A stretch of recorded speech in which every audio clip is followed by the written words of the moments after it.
প্রিয় শৌখিন ছাদবাগানী বন্ধুরা, আপনাদের সকলকে আমার শৌখিন ছাদবাগান ইউটিউব চ্যানেলে জানাই সাদর সম্ভাষণ। প্রিয় ভিউয়ার্স,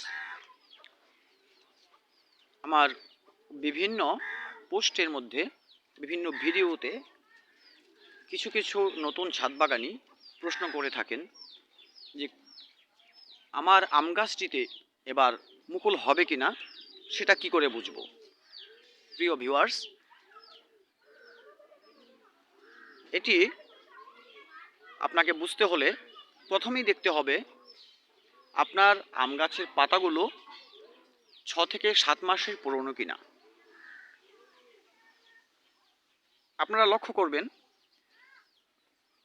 আমাদের যে আম গাছগুলোতে আমরা মুকুল পাই, আম পাই, সেই আম গাছগুলোতে যে শাখার মধ্যে মুকুল আসছে সেটি অবশ্যই নতুন পাতা নয়, সেটি 5 থেকে 7 মাসের পুরনো হতে হবে। যতটা বেশি পুরনো হবে তত মুকুল আসার সম্ভাবনাটা বেশি থাকবে। যদিও কিছু কিছু ভ্যারাইটি রয়েছে, যেমন কাটিমন, সেটি নতুন পাতার সাথেও মুকুল নিয়ে আসে। সেই কিছু কিছু ভ্যারাইটি বাদ দিয়ে যাবতীয় সমস্ত ভ্যারাইটি যেটি 12 মাসই নয়, এমন ভ্যারাইটিগুলো আপনার 5 মাসের উপরে, যেমন 6 থেকে 7 মাসের পুরনো ডগায়, আমি একটু দেখাবো আপনাদের।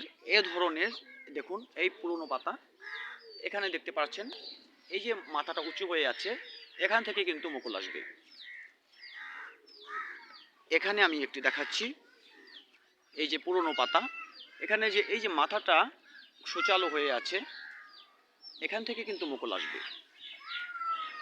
এখানেও দেখাচ্ছি, এই যে হালকা শুকনোটে একটা ভাব রয়েছে, এই শুকনোটে ভাব যেটার মধ্যে রয়েছে সেখান থেকে আমাদের মুকুল আসবে। আমি এই গাছটিতে দেখানোর চেষ্টা করব। দেখুন, এই পাতাগুলো কিন্তু যথেষ্ট পরিপক্ক এবং পুরনো পাতা। আমার এই গাছের পাতাগুলো মোটামুটি 7 মাস পেরিয়ে গেছে সম্ভবত। দেখুন, একেবারে শুকনো একটা ভাব রয়েছে এই ডগার মধ্যে। এ ধরনের ডগা থেকে কিন্তু আমরা মুকুল পাবো। আর মুকুল পেতে হলেই আপনাদের কিছু নিয়ম অবশ্যই মেনে চলতে হবে। যেমন আম গাছের গোড়ায় কখনোই খুব বেশি জল দেওয়া যাবে না। এখানে আপনারা দেখতে পাচ্ছেন একেবারে শুকনোটে ভাব নয়, একটু ভেজা ভেজা ভাব রয়েছে, কিন্তু অধিক জল নয়। আমি এই গাছটিতে দেখাবো। দেখুন, একটু ভেজা ভেজা ভাব কিন্তু রয়েছে, কিন্তু অতিরিক্ত জল এখানে নেই। যে গাছটিতে আমরা ফুল চাইবো বা মুকুল চাইবো, সেই গাছটি আমাদের এরকম থাকতে হবে মাটি, অর্থাৎ জলটা খুব কম দেবেন, যখন দেবেন তখন একটু বেশি করে দেবেন। অর্থাৎ প্রতি সপ্তাহে আপনি একবার জল দিন, যখন দেবেন একটু মাটিটা ভিজিয়ে দেবেন, তাছাড়া খুব বেশি জল দেবেন না।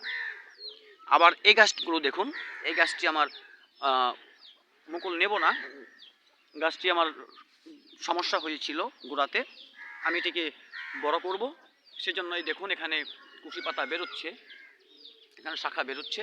এটি কিন্তু আমি পর্যাপ্ত জল দেব, আমাদের খাবার দেওয়া আছে, আমি পর্যাপ্ত জল দেব। এটা গাছ তার দেহ বৃদ্ধি করবে, কিন্তু মুকুল আনবে না। ভিউয়ার্স, এভাবে আপনারা আপনাদের প্রত্যেকটি আম গাছে বুঝে বুঝে জল দিন, এবং যে আম গাছগুলোতে আপনারা মুকুল চান সেখানে আপনারা একটি পিজিআর ব্যবহার করতে পারেন এই জানুয়ারি মাসের প্রথম সপ্তাহে। আমি এটার মধ্যে পিজিআর ব্যবহার করব, এখনও দেইনি, জানুয়ারি পড়েনি, সেজন্য জানুয়ারির ফার্স্ট উইকে কিন্তু আমি এখানে পিজিআর ব্যবহার করে দেব। আমার যে গাছগুলো বড় দেখতে পাচ্ছেন আপনারা, এগুলোর মধ্যে আমি পিজিআর ব্যবহার করে দেব। পাশাপাশি আমার যে এই সাইট্রাস গাছগুলো রয়েছে, মালটা, কমলা, এগুলোর মধ্যে আমি একইভাবে পিজিআর ব্যবহার করব। ভিউয়ার্স, আশা করি বুঝতে পেরেছেন আমাদের কেমন শাখায় মুকুল আসবে। 5 থেকে 7 মাসের পুরনো হতে হবে, পরিপক্ক পাতা হতে হবে, এবং সেই মুকুলটা আনার জন্য আমাদের যে করণীয় সেটি হচ্ছে জলের ব্যবহার কমিয়ে দেয়া। ভিউয়ার্স, আপনাদের যে সন্দেহটুকু ছিল সেটি এখান থেকে আপনারা অবশ্যই দূর করতে পারবেন। ভিডিওটি দেখার জন্য সকলকে ধন্যবাদ। ভালো লাগলে একটি লাইক ও কমেন্ট করবেন, সেই সাথে আমার চ্যানেলটি সাবস্ক্রাইব করে আমার ভালোবাসার মানুষ হয়ে পাশেই থাকবেন আশা করি। সকলকে আবারও ধন্যবাদ জানিয়ে আজকে এই ভিডিওটা এ পর্যন্তই। দেখা হবে আগামী ভিডিওতে নতুন কোনো বিষয়ে। ধন্যবাদ সকলকে।